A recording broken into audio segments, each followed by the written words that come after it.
How to actually love yourself. If you want to actually love yourself, then this video is for you. In this video, I wanted to talk all about love and loving yourself truly.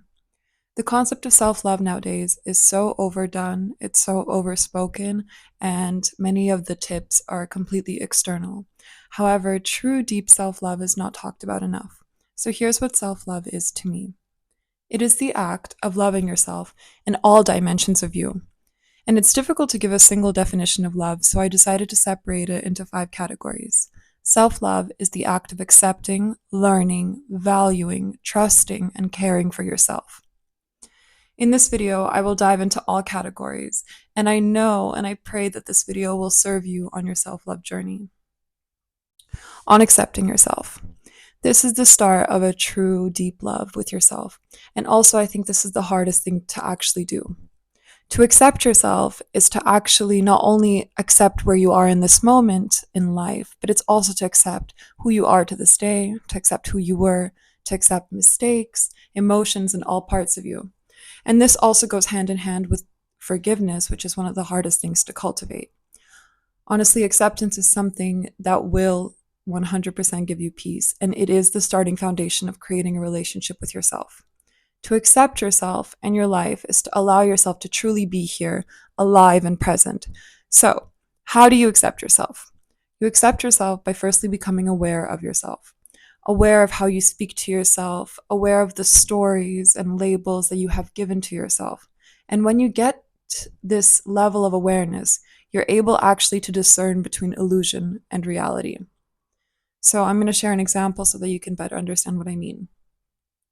Maybe when you meet new people, you get nervous and you get anxious and you start overthinking. So, the notion of accepting yourself, follow this pattern. You firstly need to identify your feelings in the moment of meeting someone new. So, you have to recognize the story that you tell yourself, which in this case, it could be a story that you have social anxiety or something is wrong with you, and you accept the actual emotion behind the story, which is anxiety. And you accept that your thoughts and stories aren't necessarily the truth. You then accept that you get nervous and you take responsibility for what you want to do with that information.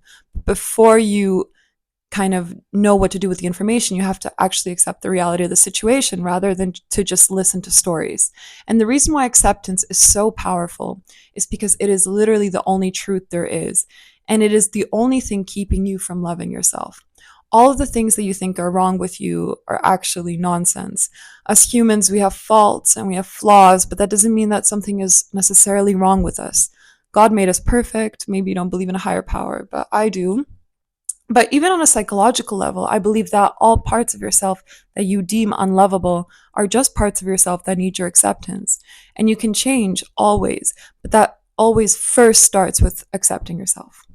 This leads me to the next segment, which is learning from yourself. To love yourself is to know yourself.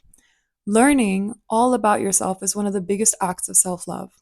And I remember once talking to my therapist, kind of mentor of mine, and she told me this really smart thing that stuck with me, which was that you should know everything about yourself, yet be humble enough to keep learning from yourself. So, learning from your body, from your mind, and from your heart is so beautiful. To actually practice the art of listening to yourself and to your inner intuition, which actually means intuition, inside learning, is what will lead you to a deeper self love. And a way that you can actively practice this is by journaling, meditating, and practicing to actually listen to all voices within you through your inner dialogue. Once you are willing to accept and learn from yourself, you are able to step 3, which is to appreciate and value yourself. So, what does it mean to value yourself? It means to build internal self worth. It means to release limiting beliefs that are keeping you from seeing and appreciating truly your value. And you can do this by being aware of how you perceive yourself and your worth, and you can counter criticism and doubting beliefs by actually doubting and questioning and finding the root trauma of low self esteem. And once you learn, accept, and understand the root, you can change the story and actually appreciate you and what you have overcome. And this third component is also a segment of investing in yourself. So if you are a person that you value, you must not only put in time and energy into yourself, but you must be willing to bet on yourself. You have to always bet on something you value, and you have to be able to place boundaries with others, and you have to be able to respect yourself. The next component is trusting yourself. And trusting yourself is something that is easier said than done.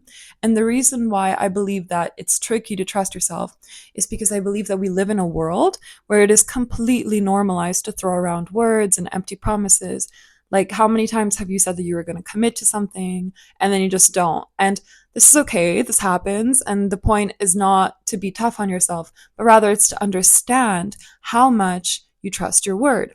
And the biggest takeaway I've kind of had in this life is that my words have power. And when you break your own trust and commit to things you don't do, you actually lose respect and ownership towards yourself. So just the act of taking actions to build trust, that is something so important in self-love because it builds self-respect. Another reason why self trust is so important is because you need to be able to trust yourself.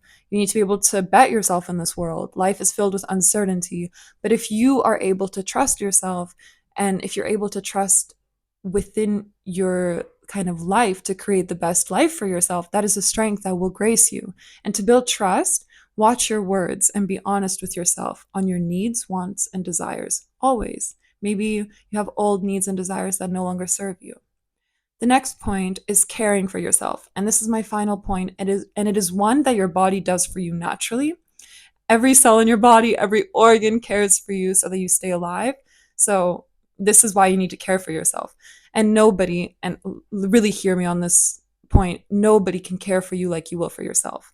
You deserve to be deeply cared for, yes, and you are always by your loved ones, God, the universe, whatever you choose to believe. But self-care and taking active actions to care for yourself, whether that means to care for your emotions, body, heart, is the only thing that you can do, and it is the greatest act of self-love. A final comment is this: judgment is keeping you from self-love. Let it go. Shaming, criticizing, blaming yourself might feel comfortable and useful, but it's not. Let it go. These parts of you that shame, criticize, and blame want to control outcomes, people, and yourself so that your ego is protected. And it is beautiful that you have these parts that want to protect you. But what do they really do? They actually just put a barrier between you and the love which you can only give to yourself through love. And self-love can only stem from love and not fear. Thank you so much for watching this video. Thank you for your presence. Writing and speaking and sharing my heart is the greatest form of love that there is, and I'm so grateful for you. I'm so grateful for your heart, that you listen to my heart, and you're always loved. And I just want you to know how much you deserve to feel loved. And after listening to this, I hope that you feel worthy of the love that I know you deserve.